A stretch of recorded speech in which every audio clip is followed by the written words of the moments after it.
बिस्मिल्लाहिर्रहमानिर्रहीम। नाजरीन, प्रोग्राम जी वर्ड में हम आपको खुशामदीद कहते हैं। नाजरीन, गैर मुल्की मुरासला जिसे फ़ॉरेन कम्युनिकेशन कहते हैं, जो दफ्तर ख़ारजा में साइफ़र के ज़रिए मौसूल होता है, ये वो कम्युनिकेशन जिसका साबिक़ वज़ीर आज़म इमरान ख़ान बार बार तस्करा करते रहे। गुज़िश्ता रोज़ इस्लामाबाद में कौमी सलामती कमेटी के इजलास में एक मरतबा फिर इस गैर मुल्की कम्युनिकेशन के ऊपर बात हुई और कौमी सलामती कमेटी के इजलास में, जिसमें पॉलिटिकल और मिलिट्री लीडरशिप थी, उनका इत्तफ़ाक़ राय था कि इस फ़ॉरेन कम्युनिकेशन में अगेन किसी किस्म की कोई फ़ॉरेन कंस्पिरेसी का ज़िक्र नहीं, ना ही फ़ॉरेन कंस्पिरेसी का कोई ख़तरा, जिसका दावा साबिक़ वज़ीर आज़म इमरान ख़ान ने किया था कि इस साजिश के ज़रिए इनकी हुकूमत को हटाया जा रहा है। ये बहुत बड़ा इंकशाफ कौमी सलामती कमेटी की जानिब से आया और इसमें एक और अहम बात यह थी कि इसी कौमी सलामती की कमेटी ने अपनी पिछली कौमी सलामती की कमेटी के जो मिनट्स थे और उस कमेटी के इजलास की सदारत उस वक्त के वज़ीर आज़म इमरान ख़ान ने की थी, उसकी भी तौसीक़ की। यानी पिछली कौमी सलामती कमेटी और जो अभी कौमी सलामती कमेटी का इजलास हुआ, इनमें इत्तफ़ाक़ राय था कि लफ्ज़ साजिश का कहीं भी उस कम्युनिकेशन में ज़िक्र नहीं है। ये वो कम्युनिकेशन है, ये वो डिप्लोमेटिक केबल है जिसने पाकिस्तान की सियासत में तहलका मचाया और अल्टीमेटली इस केबल की बुनियाद के ऊपर एक हुकूमत पाकिस्तान में चलती हुई। इस मौजू और इससे जुड़े हुए नुकात के पाक अमरीका ताल्लुकात पर इसके क्या असरात पड़ेंगे, पाकिस्तान की कौमी सलामती के ऊपर इसके क्या असरात पड़ेंगे, सिविल मिलिट्री जो ताल्लुकात हैं उसके उसके बीच में कितनी खलीज इससे पैदा हुई। हमारे साथ मौजूद हैं, अपने पैनलिस्ट का तारफ़ कराते चलें। एम्बेसडर रिटायर्ड आसिफ दुरानी साहब बैनुल अक़वामी अमूर के माहिर हैं, आजकल इस्लामाबाद पॉलिसी रिसर्च इंस्टीट्यूट के साथ मुंसलिक हैं। एम्बेसडर आसिफ दुरानी साहब, आपका बहुत शुक्रिया उनके साथ तशरीफ़ रखते हैं। सहाफ़ी और तज्ज़ियाकार अनस मलिक ने हमें इस्लामाबाद से ज्वाइन किया, बैनुल अक़वामी इशूज़ पर रिपोर्टिंग करते हैं। और वाशिंगटन से हमारे साथ मौजूद हैं डॉक्टर कमर चीमा साहब, माहिर बैनुल अक़वामी अमूर हैं और आजकल एक बैनुल अक़वामी रिसर्च के सिलसिले में वाशिंगटन DC में मुकीम हैं। एम्बेसडर आसिफ दुरानी साहब, आप वज़ारत ख़ारजा के साथ बड़े तवील अरसे तक रहे और आपने बतौर एम्बेसडर आप UAE में भी रहे, आप इस्लामी जमहूरिया ईरान में भी पाकिस्तान के सफ़ीर रहे, आपने बहुत सारी केबल्स लिखी भी होंगी, भिजवाई भी होंगी। ये जिस केबल का तहलका है पाकिस्तान में, आप क्या समझते हैं कि ये जो केबल है इसके अंदर जो असेसमेंट और एनालिसिस एम्बेसडर की जानिब से दिया जाता है, क्या उसमें किसी किस्म का रद्दोबदल मुमकिन है? नहीं, बिल्कुल नहीं है, क्योंकि वो तो जिस तरह से गया था उससे वो एक डॉक्यूमेंट बन गई हम्म। और जितने पॉइंट्स हैं वहाँ पे भी तो मौजूद है ना। अब एम्बेसडर ने जो भेजा है वॉशिंगटन से, जी।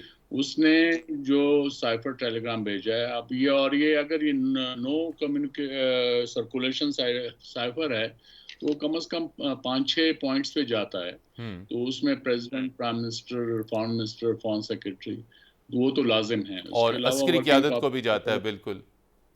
वो सिक्योरिटी और अस्करी उसको भी जाता है, तो हम्म। ये सबके पास मौजूद होता है। ये इसमें मैं समझ नहीं पा रहा कि ये तब्दीली की बात कौन कर रहा है, कि किस तरह से हो सकती है, या इसके पीछे क्या मज़मरात हैं जो वो हम्म। कोई तब्दीली की बात करता है। कम्युनिकेशन अपनी जगह मौजूद है, वो चला हम्म। गया, उसने अपना जो भी बातचीत थी या असेसमेंट था वो दे नुक्ता दिया नज़र अपना दे और दिया। उसके हम्म। कि वो अपना वो राय दी है। उसमें मतलब ये है कि एक आप वाकया रिपोर्ट कर रहे हैं, उसके बाद आप अपना तजिया दे रहे हैं और आप अपनी रिकमेंडेशन दे रहे हैं। तो वो अब चूंकि ये कि एग्जैक्ट तो मैंने नहीं देखा और ना हम्म। अभी ये इवन मीडिया में भी सारी स्पेकुलेशन है, हम्म। लेकिन इस तरह की बातें अगर एम्बेसडर ने किसी गुफ्तगू की बुनियाद पे की है, हम्म। तो यकीनन उसका जो है वो सीरियसनेस अपनी जगह। हम्म। लेकिन इसको जब ये लोग कह रहे हैं कि कॉन्स्पिरेसी हो रही है, तो मेरे हम्म। ख्याल में वो उसकी इंटरप्रिटेशन पे है कि किसने हम्म। उसकी इंटरप्रिटेशन किस तरह से की। जी। अच्छा, आप एम्बेसडर आसिफ दुरानी साहब ये बताएं कि foreign minister who is definitely the boss of the foreign minister, foreign office, तो उनके पास तो सारी फाइलों की एक्सेस, तमाम कम्युनिकेशन, तमाम साइफर, तमाम असेसमेंट, सिचुएशन रिपोर्ट सब आती हैं। क्या ये मुमकिन है कि फॉरेन मिनिस्टर तक किसी अहम दस्तावेज़ को पहुंचने तक इसे रोका जा सके, छुपाया जा सके? ये भी स्पेकुलेशंस है मीडिया के अंदर। ये नहीं, मैं इसको नहीं मानता हूँ। हम्म। और इसमें ये है कि अगर जो जैसे कहा जा रहा है नो सर्कुलेशन टेलीग्राम था, तो उसकी अहमियत और बढ़ जाती है। और उस पे जो है अगर फॉरेन मिनिस्टर का जो स्टाफ है अगर उसने नहीं दिखाया तो उस पर जाहिर है इंक्वायरी होनी चाहिए। लेकिन ये साइफर तो प्राइम मिनिस्टर ऑफिस में भी गया है, तो वहाँ क्यों नहीं बताया गया? क्योंकि प्रेसिडेंट और मैं प्रेसिडेंट ऑफिस में रहा हूँ एज एडिशनल सेक्रेटरी, तो वहाँ पे तो जो साइफर्स थे वो तो प्रेसिडेंट के नॉलेज में लाए जाते थे और उसमें जाहिर है उसको आप ब्रीफली बताते हैं, लेकिन उसकी अहमियत के मुताबिक होता है। तो ये मैं मानने को तैयार नहीं हूँ। कि उसके छुपाया अलावा गया फिर है। जो है बाकी फॉरेन सेक्रेटरी बजाते खुद अगर वो उसके अंदर कोई ऐसी खास बात होती है अलार्मिंग होती तो फॉरेन सेक्रेटरी फिर अपनी समरी के जरिए जो है वो प्राइम मिनिस्टर ऑफिस को बताते हैं। तो ये कहना कि जी वो छुपाया गया, ये दिस इज जी, रेडिकुलस। रेडिकुलस। जी, ये जी उन अनस लोगों मलिक को मेरे साहब। ख्याल लाइलमी पे मबनी है, उनको पता नहीं। जी जी अनस मलिक बहुत साहब। बहुत जी, ये जिस कम्युनिकेशन का बार बार जिक्र करें साबिक वज़ीर आज़म इमरान खान, और ये जो अभी लेटेस्ट कौमी सलामती कमेटी की जानिब से एलामिया आया, क्या आप समझते हैं कि उनके मौक़िफ़ को बहुत बड़ा धचका लगा है और उसके बाद उनकी अगली स्ट्रैटेजी मुमकिना तौर पे क्या हो सकती है? चूँकि अभी तक जितने पब्लिक में उन्होंने मीटिंग्स की हैं वो इसी गैर मुल्की कम्युनिकेशन के ऊपर कर रहे हैं, इसी के ऊपर कर रहे हैं, इसी के ऊपर ट्रेंड चल रहा है इम्पोर्टेड हुकूमत। तो आप क्या समझते हैं कि ये जो मौक़िफ़ लेटेस्ट आया है पिछली कौमी सलामती कमेटी का और इसका, कि साजिश का कहीं जिक्र नहीं? जी मलिक साहब। बहुत बहुत शुक्रिया मतीन साहब। देखिए, मैं कोई पिछले 7 साल से फॉरेन ऑफिस को और डिप्लोमेसी को कवर कर रहा हूँ। जो कौमी सलामती कमेटी का एलामिया है वो ऐन अक्कासी है, जो कि काफ़ी अरसे से डिप्लोमेटिक कम्युनिटी के अंदर बातचीत हो रही थी कि जी आसिफ दुरानी साहब यहाँ मौजूद हैं, उन्होंने इससे सख्त कम्युनिकेशन भी देखा होगा, इससे सख्त अल्फाज का इस्तेमाल भी देखा होगा। तो इसको मुदाखलत कह सकते हैं, लेकिन मुदाखलत डिप्लोमेसी में या अंदरूनी मामलात में मुदाखलत जो है अल्फाजों की हद तक वो जो है होती रहती है। आसिफ दुरानी साहब यहाँ पर हैं, बहुत सीनियर हैं, सिफारतकार, इन्होंने मल्टीपल पोस्टिंग्स भी की हैं, तो इनको बहुत अच्छी तरह इसका अंदाज़ा है। लेकिन किसी तरह कहना कि जी ये साजिश थी, वो कहीं से भी सब्सटैंशिएट नहीं होता, और उसी चीज़ की एक रीइटरेशन की है कौमी सलामती कमेटी ने अपने एलामिया के अंदर। उसके साथ साथ यहाँ पे ये बात करना जरूरी है कि जी अब इमरान खान साहब की स्ट्रैटेजी क्या होगी। इमरान खान साहब इसी बात के ऊपर, इसी नैरेटिव पर वो थ्राइव कर रहे हैं कि जी जो हुआ वो एक साजिश थी और उसी साजिश के जरिए उनको बाहर निकाला गया। अब लेकिन क्योंकि उनकी एक कल्ट फॉलोइंग रही है, एक उनका जो फॉलोअर है या उनके जो सपोर्टर हैं वो टोटल ही उनके ऊपर बिलीव करते हैं, तो अभी भी वो इस बयानिए को आगे ले जाने में कामयाब ही होंगे। एक चीज और यहाँ पे बताना जरूरी है कि गुज़िश्ता 3 जलसे जो उन्होंने किए हैं अर्बन सेंटर्स में, गोया पेशावर में, लाहौर में और कराची में, ये तीनों अर्बन सेंटर्स हैं, शहरी इलाके हैं, और यहाँ पर कम से कम जो जलसों से जो लोग बाहर आए हैं उससे तो यही पता चलता है कि उनके बयानियों को कुछ तक़वियत मिली है, उसको खरीदने वाले लोग हैं, और इसीलिए लोग इतनी तादाद में लोग बाहर भी आ रहे हैं। मतीन साहब। जी कमर चीमा साहब, बहुत शुक्रिया, आपने हमें वाशिंगटन से ज्वाइन किया। आखिर क्या वजह है कि खान साहब की हुकूमत की अमरीकी नई एडमिनिस्ट्रेशन के साथ कोई ताल्लुकात में बेहतरी नहीं आ पाई, और जब से बाइडन साहब बरसर इक़्तिदार आए ताल्लुकात में सर्दमहरी आती गई, और आखिरकार एक हिस्टोरिक असेसमेंट वहाँ से हमारे एम्बेसडर थ्रू केबल भिजवाते हैं, और वो केबल पाकिस्तान की डिप्लोमेटिक और पॉलिटिकल हिस्ट्री में तबाकुन साबित होती है। एक हुकूमत के पैक होने का सबब बनती है। तो आप क्या समझते हैं कि अब इस केबल के जो कंटेंट्स आए हैं, अमरीकी इंतज़ामिया बार बार इनकार कर रही है कि हमने कोई मुदाखलत नहीं की, कोई साजिश नहीं की, आप कैसे देखते हैं और क्या इम्पैक्ट होगा इसका पाक यूएस रिलेशंस के ऊपर? जी बहुत शुक्रिया मतीन साहब। देखिए, सबसे पहली बात तो यह है कि इमरान खान में से कोई शक नहीं है कि उन्होंने इंडिया को बारे में जो उनकी फ़ॉरेन पॉलिसी की आज़ादी की बात की, तो बेसिकली तो वो इस्टेब्लिशमेंट को ही एक पैगाम दे रहे थे, और आवाम को भी एक पैगाम दे रहे थे कि देखो वो आज़ाद हैं, हम आज़ाद नहीं हैं। लेकिन वो इस्टेब्लिशमेंट को शायद हर्ट करने की कोशिश कर रहे थे, क्योंकि उनको नज़र आ रहा था मैं जो है मेरी छुट्टी हो रही है। एक बात तो ये हो गई। दूसरी बात ये है कि जिसमें जो इम्पोर्टेंट फैक्टर ये है कि क्या आगे चीज़ें वे फॉरवर्ड निकल सकता है। मुझे नहीं लगता मतीन साहब वे फॉरवर्ड निकल सकता है। अगर आप देखें कि जो Indian prime minister Narendra Modi की जो ट्वीट थी उसमें उन्होंने कंडीशन लगा दी है कि अगर आपने बात करनी है तो वो टेररिज्म का जो इल्ज़ाम लगाते हैं पाकिस्तान के ऊपर, जबकि पाकिस्तान तो कहता है कि हम तो खुद इससे ज़्यादा बहुत ज़्यादा अफेक्टेड हैं। और उसके बाद अगर मैं आपको सिर्फ 2-3 डेवलपमेंट्स बता दूं कि हाल ही में जो बोरिस जॉनसन इंडिया आए तो वहाँ पे अगर आप जॉइंट कम्युनिके देखें, जो brief policy paper British government ने जारी किया है, तो उसमें उन्होंने पठानकोट का और मुंबई इंसिडेंट का जिक्र किया और कहा जनाब के उन्होंने पाकिस्तान का नाम नहीं लिया लेकिन पाकिस्तान को टारगेट किया गया और जॉइंट कम्युनिके में भी टारगेट किया गया। इससे पहले जो अमेरिका के साथ जो 2+2 डायलॉग हुआ उसमें भी आपको पता है मतीन हैदर साहब कि अमेरिका ने भी पाकिस्तान को कहा कि जनाब आप डू मोर की बात की, और जिसको इमरान खान साहब के फॉलोअर्स ने कहा देखो इमरान खान क्या है, तो अमेरिका ने दोबारा हमें जो इंडिया ने प्रेशर डालना शुरू कर दिया और अमेरिका ने प्रेशर डालना शुरू कर दिया, जबकि जब भी 2+2 होता था इंडिया और अमेरिका का तो पाकिस्तान के ऊपर दबाव आता था। जी, डिप्लोमेटिक केबल, फॉरेन कम्युनिकेशन, इस मौजू पर गुफ्तगू का सिलसिला जारी रखेंगे। यहाँ पर लेते हैं एक मुख्तसर ब्रेक। ब्रेक के बाद आपकी खिदमत में फिर हाजिर होंगे, हमारे साथ रहिएगा।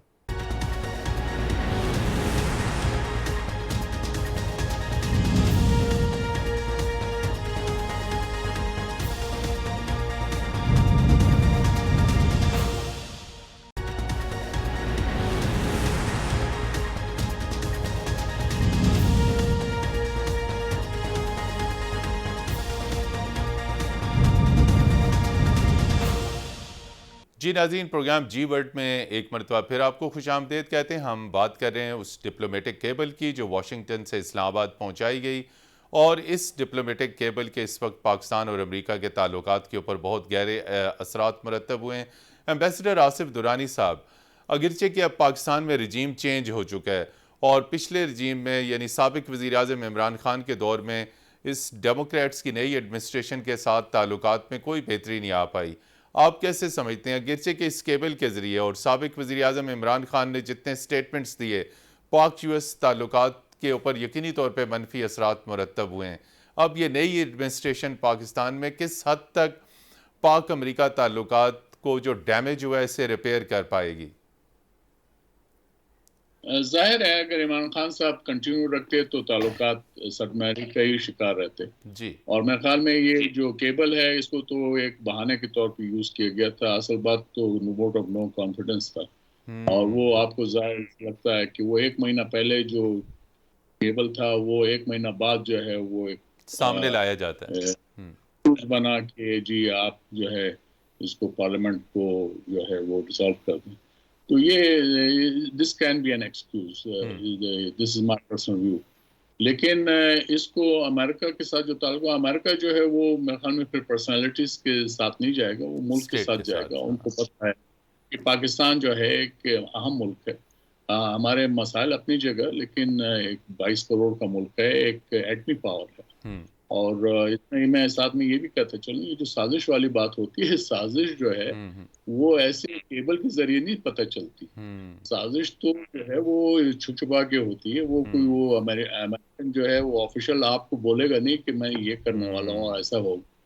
मेरे ख्याल में हमें साजिश का भी समझना चाहिए। इसके अलावा जो इंटरफेरेंस तो हम आए दिन हम अमेरिका के मामलात में इंटरफेयर करते रहते थे, वो जो है क्रिटिसाइज करते हैं, वो कहेंगे कि ये तो इंटरफेरेंस है। तो ये डिप्लोमेटिक एक्सचेंजेस के अंदर ये बातें होती हैं और ये जो लोग इस तरह की बातें हैं, मेरे ख्याल में उनको ना तो डिप्लोमेसी का पता है और ना ही वो जो है समझना चाहते हैं। तो इसलिए और बहुत से इश्यूज पर मैंने ये देखा है कि ऐसे बयान, मज़ाक़-ए-ख़ैज़ बयान देते हैं जिससे पाकिस्तान की ही जो है वो जगहसाई होती है, पाकिस्तान को ही आप रिडिक्यूल कर रहे होते हैं डिप्लोमेटिक लेवल पे।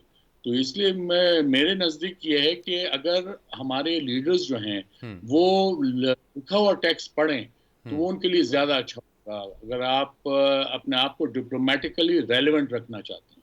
लेकिन अगर आपने मज़ाक़-ए-ख़ैज़ी ही को अपना शौर बनाना है, वो अलग बात है। तो मैं बड़े जो है के साथ ये बात कर रहा हूँ, क्योंकि हमारे जो लीडरशिप रही हैं वो जो है वो टेक्स्ट से हट जाते थे और टेक्स्ट से जब आप हट तो फिर बात जो है खराब हो जाती है, बात खराब होती है। बिल्कुल, आपको वो इश्यूज का उस तरह इदराक नहीं होता कि जिस तरह से किया जाता है। तो लिहाजा जो इंस्टीट्यूशनल जो वो है गाइडेंस और इंस्टीट्यूशनल जो मेमोरी है उस पे आपको रिलाय करना पड़ेगा, बनिस्बत इसके कि आप अपनी जो है वो ज़हानत को बगाड़ने लगे। जी अनस मलिक साहब, एक और इसी केबल से जुड़ी हुई बात जिसका जिक्र साबिक वज़ीर-ए-आज़म इमरान खान ने बार बार किया, वो ये कि पाकिस्तान में अमरीकी सफारतकार अपोजिशन रहनुमाओं के साथ मुलाकातें करते रहे, शहबाज शरीफ से मुलाकातें करते रहे, उनकी पार्टी के कुछ मुनर्रफीन के साथ करते रहे। तो ये तो डिप्लोमेट्स जर्नलिस्ट से भी मिलते हैं, पॉलिटिशियन से भी मिलते हैं, अरकान पार्लियामेंट से भी मिलते हैं, और वाशिंगटन में भी हमारे जो डिप्लोमेट्स हैं, खुद आसिफ दुरानी साहब डिप्लोमेट रहे हैं वहाँ पे जब ये पोस्टेड थे, तो वहाँ पे भी हमारे डिप्लोमेट्स कांग्रेसमैन से मिलते हैं। तो ये तो रेसिप्रोकेशन होती है, यहाँ के लोग भी मिलते हैं, फिर वहाँ पे हमारे डिप्लोमेट्स भी मिलते हैं। इसके ऊपर अगर कदगन आप लगाएंगे कि पाकिस्तान में अमरीकी सफारतकार किसी से ना मिल पाएँ, तो फिर ऐसी कदगनें आपके डिप्लोमेट्स के ऊपर भी लगेंगी। जी बिल्कुल मतीन साहब, आपने बिल्कुल ठीक कहा। इंतहाई मजाक खेज बात पीटीआई के चेयरमैन और साबिक वज़ीर आज़म इमरान खान की जानिब से की गई, क्योंकि वो खुद अमरीकी सिफारतकारों से मिलते रहे। वो अमरीकी सफ़ीर डेविड हेल से अपने घर पर उन्होंने मुलाकात की। फिर 10 अगस्त 2018 को जब वो प्राइम मिनिस्टर इन वेटिंग थे, जब उन्होंने बाकायदा हल्फ नहीं लिया था, तब उन्होंने उस वक्त के भारत के हाई कमिश्नर जो पाकिस्तान में थे, अजय बिसारिया, उनसे मुलाकात की। उसके अलावा वक्तन फ़वक्तन उन्होंने मुलाकातों का सिलसिला जो है वो उनका जारी रहा। तो ये कहना कि मुलाकात के जरिए कोई साजिश या साजिश बन कॉन्स्पिरेसी रही है, की गई, बिल्कुल। ये बिल्कुल एक मजाका खेज बात है, क्योंकि इनका तो ये काम होता है, सिफारतकार और जर्नलिस्ट दोनों, इनका चोली दामन का साथ है। सिफारतकारों को अपनी रिपोर्ट्स कंपाइल करनी होती हैं और जर्नलिस्ट को अपनी रिपोर्ट्स लेनी होती हैं कि अगर कोई चीज़ बैकग्राउंड पे हो रही है या अगर कोई चीज़ जिस खबर के पीछे जाते हैं, तो ये कहना, ये एलेज करना बिल्कुल मजाका खेज बात होगी। दूसरी यहाँ पर एक बात बताना जी ज़रूरी ये होगा कि इमरान खान साहब अभी हाल ही में इल्हान उमर से मिले, जो कि अमरीकी कांग्रेस वुमेन है। तो इसका मतलब क्या वो भी उस साजिश का हिस्सा थे? जब तक वो मिल रहे हैं तो ठीक है, और जैसे ही उनके या दूसरे जर्नलिस्ट जो उनसे अलाइन नहीं करते, उनके आइडियोलॉग से अलाइन नहीं करते या उनको सवाल करते हैं, तो वो तो फिर गद्दारी के ज़िम्मे में आ जाता है। तो बड़ी एक मज़ाक़ा ख़ेज़ बात है जिसके सीरियस कॉनोटेशंस हो सकते हैं, और ये एक डिवाइडिंग फैक्टर के तौर पर इसको देखा जा सकता है, जिसको कंडोन नहीं किया जा सकता, इसको कंडेम ही किया जाए तो बेहतर है। जी डॉक्टर कमर चीमा साहब, ये बताइए कि आपके खान साहब के बारे में जब आखिरी दिन थे, आपके बड़े तज्ज़िये हम सुनते रहे, क्या ये हकीकत है कि इस मुरासले को साबिक वज़ीर-ए-आज़म इमरान खान ने महज अपनी गिरती हुई साख को बचाने के लिए इस्तेमाल किया, या इसके पस मंज़र में कोई और वजह हो सकती है? पाक अमरीका ताल्लुकात को उन्होंने यूज़ किया और इस मुरासले को उन्होंने यूज़ किया। आप समझते हैं कि उनकी परफॉर्मेंस बहुत आला थी, और अगर परफॉर्मेंस बहुत आला थी तो फिर एक मुरासले को क्यों यूज़ करना पड़ा? क्यों, जिस तरह अनस मलिक ने भी कहा कि पब्लिक इस उनके नैरेटिव को बाय कर रही है, इस गैर मुल्की मुदाखलत वाले इशू के ऊपर पब्लिक उसको बाय कर रही है, लोग निकल रहे हैं,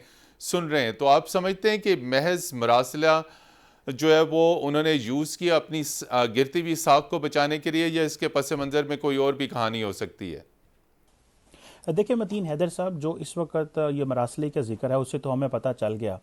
देखिए, एक तो नेशनल सिक्योरिटी कमेटी ने कह दिया कि जनाब कोई फॉरेन कॉन्स्पिरेसी नहीं है, और दूसरा ये है कि आपको पता है कि जो former information minister Fawad Chaudhry साहब हैं, उन्होंने एक इंटरव्यू में कहा कि अगर हमारे इस्टेब्लिशमेंट से अच्छे ताल्लुकात होते तो आज हम हुकूमत में होते और बाहर ना बैठे, और हमने बड़ी कोशिश की ताल्लुकात को रिपेयर करने की। तो इससे हमें पता चलता है कि ना तो वो फॉरेन कॉन्स्पिरेसी थी और ना ही कुछ और था। बेसिकली तो इस्टेब्लिशमेंट से ताल्लुकात इमरान खान के ख़राब हो चुके थे, और इमरान खान समझते थे कि मैं इंडिस्पेंसिबल हूँ, मैं तो रहूँगा ही रहूँगा जो मर्ज़ी हो जाए। तो शायद ये एक चीज़ जो इमरान खान समझ रहे थे वो फेल हो गए हैं। इमरान खान ने, जाहिर बात है, अगर आप पीटीआई के लोगों से बात करें तो वो अंदर खाते तो ये बात करते हैं कि इस्टेब्लिशमेंट की वजह से हम फारग हुए हैं, हमारे ताल्लुकात ख़राब हो गए थे। लेकिन जब वो पब्लिक में आते हैं तो वो कहते हैं कि अमेरिका का इल्ज़ाम लगाओगे तो काम जो है वो चलेगा। अच्छा, इसमें मतीन हैदर साहब, अगर आप देखें तो आपको ये बात पता चलेगी कि पाकिस्तान के अंदर एक एंटी अमेरिकनिज़म का माहौल रहता है, जो कि आज नहीं पुराना है। इससे पहले मजहबी जमातें उस तरह की चीज़ करते रहे, फिर कभी जिस सियासतदान को जो मौका मिला उसने एंटी अमेरिकनिज़म का सहारा लेके, और ख़ास करके इमरान खान साहब को इस चीज़ का पता था कि क्योंकि उनका ज़्यादा जो बेसिक, उनकी जो मेन वोटर बेस है वो तो खैबर पख्तूनख्वा है, और आपको पता है कि अमेरिका की जो दहशतगर्दी की जंग जिसमें पाकिस्तान ने शिरकत की, और जिस तरह अफ़गानिस्तान के अंदर हालात बने और फिर पाकिस्तान के फाटा के अंदर हालात बने, तो उनको पता था कि ये जो एंटी अमेरिकनिज़म का नारा है, ये एटलीस्ट उनकी जो लार्जर पॉलिटिकल बेस जो कि खैबर पख्तूनख्वा में है, और जो एडजेसेंट एरियाज़ जो कि फाटा जो मेन स्ट्रीम मर्ज हो चुका है, उसमें वो समझते हैं कि वहाँ पे बड़ा वेल रिसीव होगा, और वो इसमें कामयाब हुए। लेकिन उनको इस चीज़ का नहीं अंदाज़ा था कि शायद ये लार्जर स्केल पे पाकिस्तान की जो पढ़ी लिखी इशराफिया है जो कि अमेरिका का वीज़ा भी लेना चाहती है, अमेरिका में आके कारोबार भी करना चाहती है और अमेरिका से डॉलर भी कमाना चाहती है, और लेकिन वो अमेरिका को गाली भी देना चाहते हैं और मगरब को गाली भी देना चाहते हैं। तो ये आपको पता है कि पाकिस्तान में एक आइडेंटिटी क्राइसिस है, हमने बात किससे करनी है, हम चाहते कुछ हैं और करना कुछ चाहते हैं, लेकिन हम मजबूर भी हैं। तो ये इस तरह की चीज़ें इमरान खान साहब ने अवाम का और मुआशरे का फ़ायदा उठाया है और जो दाएँ बाजू के जो जज्बात हैं उनको मज़ीद उभारा है।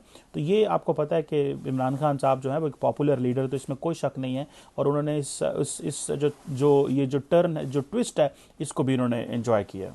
जी, एम्बेसडर आसिफ दुरानी साहब, आप क्या समझते हैं कि इस मुरासले के नतीजे में जितनी खलीज पैदा हुई पाकिस्तान में सिविल मिलिट्री लीडरशिप के ऊपर, और बाद में आपने देखा कि जो फॉर्मेशन कमांडर्स का इजलास हुआ उस इजलास के एलामिये में भी इसका जिक्र किया गया, ISPR की स्टेटमेंट्स में भी इसका जिक्र आया कि किसी भी तौर पर कौमी सलामती कमेटी के एलामिये में लफ्ज़ साजिश का कोई जिक्र नहीं था। DG ISPR ने भी इसके ऊपर खुलकर बात की। तो एक किस कम्युनिकेशन के ऊपर आप समझते हैं कि सिविल मिलिट्री खलीज जो पैदा हुई है अब वो कहीं किसी हद तक वो दोबारा कम हो सकेगी, सिविल मिलिट्री लीडरशिप एक पेज पे आ सकेगी? ये तो मेरे ख्याल में इमरान खान साहब की जब हुकूमत थी उसमें ही ये प्रॉब्लम हुए, और जी। ये तो शायद लास्ट ईयर नवंबर से प्रॉब्लम क्रॉप अप हुए।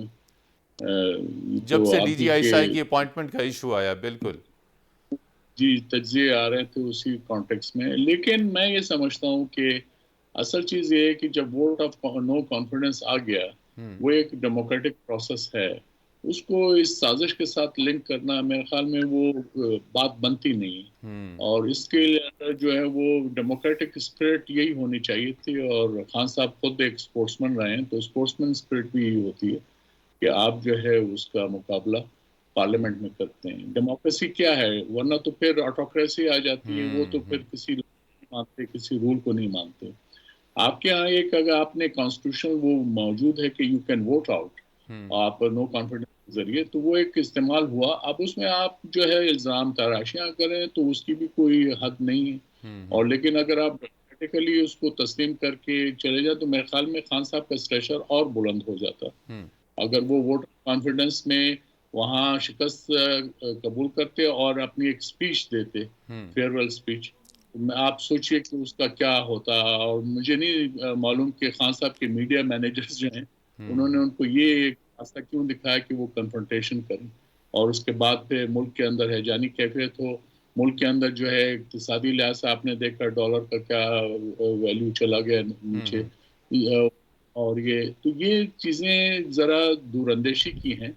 और इसमें और अनफॉर्चुनेटली हमारी जितनी भी पॉलिटिकल पार्टीज हैं उनके कोई थिंक टैंक्स नहीं हैं, ये सारे पर्सनल विम्स पे चलते हैं, इनके जो है वो किए सुने पे है। उसके बाद उनके अपने जो है वो बॉस के करीब या जो लीडर के करीब जो है वो अब आप देख लें खान साहब के इर्द गिर्द जो लोग वो कितने सीरियस लोग हैं, उनका अपना जो है एक संजीदगी का लेवल कितना है, बिल्कुल क्या है अबाउट पॉलिटिक्स, वो बहुत जरूरी है। इसी तरह बाकी लीडर्स भी जो है वो उससे मुबर्रा नहीं है, उनके यहाँ भी आप देख लें तो वो जो है एक तरह से कल्ट फॉलोइंग जो है, चाहे खान साहब की हो या नवाज शरीफ साहब की हो या दूसरे जो है वो सारी मौरूसी सियासत में आए हुए हैं, ठीक है। तो ये हमारे यहाँ अब ये एक मलगूबा है। अब उसमें जाहिर है फिर फौज को के लिए तो मसला यही होगा कि भाई ये लोग जो है कहीं आपस के सर फाड़ने में मुल्क का जो है बेड़ा गर्क ना कर, तो उसका इन्वॉल्वमेंट खामखा हो जाता है। तो इसलिए ये अब देखने, और फिर बाद एक दूसरे को वो mutually they reinforce, in fact they also support each other, वो भी अपनी जगह मौजूद है। तो ये एक चूचू का मुरबा है, और ये हमारी सियासत और उसका जो है अब हम खमियाजा इसी तरह भुगत रहे हैं और भुगतते रहेंगे जब तक कि एक इनलाइटेंड जो है वो सिस्टम की तरफ हम ना जाए। और उसके लिए आपको डेलिब्रेट अटेम्प्ट करनी पड़ेगी, वो इस तरह से ख्वाहिशात के जरिए नहीं आ सकता, ना नारों के जरिए आ सकता है। और मेरे लिए मैं आपको एक यहाँ पे अंडरलाइन कर दूं, बहुत जो सीरियस बात है वो हमारे यहाँ सियासत के अंदर शाइस्तगी जो है ख़त्म हो गई, अखलाकियात, शाइस्तगी, तहजीब, बिल्कुल इस्तेमाल हो रही है, बदतहजीब जबान इस्तेमाल हो रही है। इससे आप लोगों को क्या कर रहे हैं। और उससे बढ़कर मेरा एक और आपके जरिए में पैगाम होगा, ये जितने जलसे होते हैं उसके बाद जरा आप मैदान देखें, जैसे मैदान हशर होता है वहाँ हो जिस तरह से हाँ कचरा और हाँ, लिटर हू का आलम होता होता है, है, बिल्कुल। नहीं आप जो कचरा लोग के जो है वहाँ फेंक रहे हो, जी। खुदा के लिए इस को जो है आप फिर कहते हैं कि सफाई नहीं है, फला नहीं है, वो नहीं है। आप जो है एक छोटी सी चीज है जिसकी आप तरबियत नहीं कर पा रहे हैं अपने लोगों को, तो आप मुल्क को कैसे चलाएंगे? जी नाज़रीन, तहलका खेस डिप्लोमेटिक केबल और इससे जुड़े हुए नुकात पे गुफ्तगू का सिलसिला जारी रखेंगे। यहाँ पर लेते हैं एक मुख्तसर ब्रेक के बाद आपकी खिदमत में फिर हाजिर होंगे, हमारे साथ रहिएगा।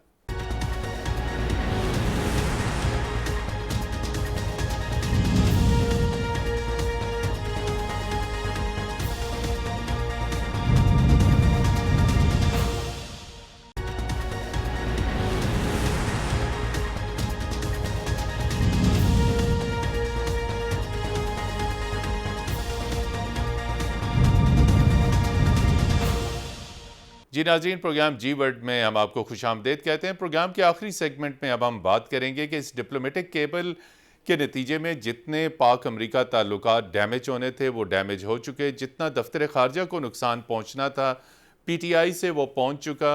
अब हम ये जानने की कोशिश करेंगे कि इस पाकिस्तान में न्यू पॉलिटिकल एडमिनिस्ट्रेशन की क्या फॉरेन पॉलिसी होगी। एम्बेसडर आसिफ दुरानी साहब, आपकी खारजा पॉलिसी के ऊपर बहुत गहरी नज़र है, आप पॉलिटिकल फॉरेन पॉलिसी एनालिस्ट हैं। अब ये नया रजीम पाकिस्तान में आया, पीटीआई की फॉरेन पॉलिसी, उनकी तरजीहात और थीं। आप क्या समझते हैं कि चीन के साथ, अमेरिका के साथ, भारत के साथ ताल्लुकात के हवाले से कोई इंतहाई अहम पेशरफ्त हम एक्सपेक्ट कर सकते हैं पाकिस्तान में नई गवर्नमेंट से? देखिए, मेरे नज़दीक फॉरेन पॉलिसी जो है ना वो ग्लैमरस जॉब नहीं है, जी। तो उसको ग्लैमराइज करने की ज़रूरत नहीं है। हमें जो है बड़े धीमे अंदाज से आगे चलने की ज़रूरत है, चाहे वो बिग पावर्स हों या मीडियम पावर्स हों, हमारा नेबरहुड हो, वहाँ पे हमें बड़े सीरियसनेस के साथ चलने की। एक नंबर 2 ये है कि फॉरेन पॉलिसी के कॉन्टेक्स्ट में आप फॉरेन ऑफिस को छोड़ दें कि वो जॉब करे। हमारी लीडरशिप को वो बड़ी सिंसियरली और प्रोफेशनल अंदाज से वो फीड करते हैं, तो लिहाजा आप उन पे रिलाई करें, आपको कभी नुकसान नहीं होगा, ये मैं आपको अश्योर करता हूँ।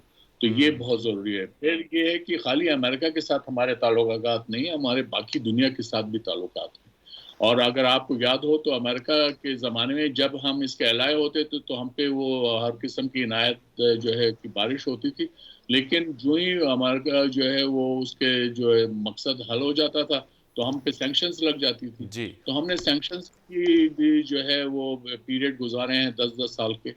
तो ये ऐसी चीज़ें नहीं कि अगर आप पे सैंक्शन लग जाएंगी तो आपका जो है वो जीना जो है वो महाल हो जाएगा और ये आप नहीं पाए, ऐसा नहीं है, सारी दुनिया में चल रहा है।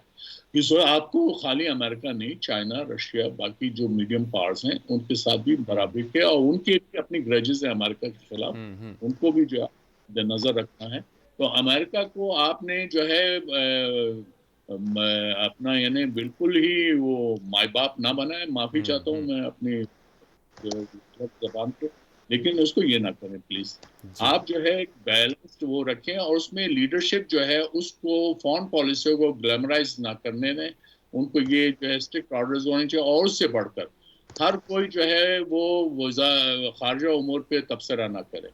आप इसको वज़ीर खारजा, वज़ारत खारजा भी छोड़ दीजिए ताकि वो तबसरा करें, बाकी दुनिया में भी लोग नहीं करते हैं। जब इस तरह के सवाल हो कहते हैं कि I refer this to the state department और refer this to the so and so department, exactly वो कमेंट्स नहीं करते। जी, वो इसीलिए बनाए जाते हैं ताकि उनके पास रेलेवेंट कंसीडर्ड व्यूज हैं वो आपको बताते हैं। जी। तो मेरी ये एडवाइस हो जी अनस मलिक, आप क्या समझते हैं जो डिप्लोमेटिक केबल आई और जिस तरीके से बार बार इमरान खान ने इसे यूज़ किया, बार बार दिखाया, और एक हद तक तो ये भी मौका आया कि वो कह रहे थे कि मैं इसे बिल्कुल पब्लिक कर दूंगा, तो दफ्तर खारजा के अंदर की क्या असेसमेंट है? आपकी बात यकीनी तौर पे हुई, कितना डैमेज इस केबल से फॉरेन मिनिस्ट्री को पहुंचा और अब फ्यूचर में कितने मोहतात होंगे हमारे गैर मुल्की जो पाकिस्तान के गैर मुल्कों में सफ़ीर हैं, वो कितने मोहतात होंगे आइंदा केबल में कोई रियल असेसमेंट शेयर करने से, चूँकि उन्हें तवक्को नहीं थी कि उनकी एक असेसमेंट को इस हद तक एक्सप्लॉइट किया जा सकेगा।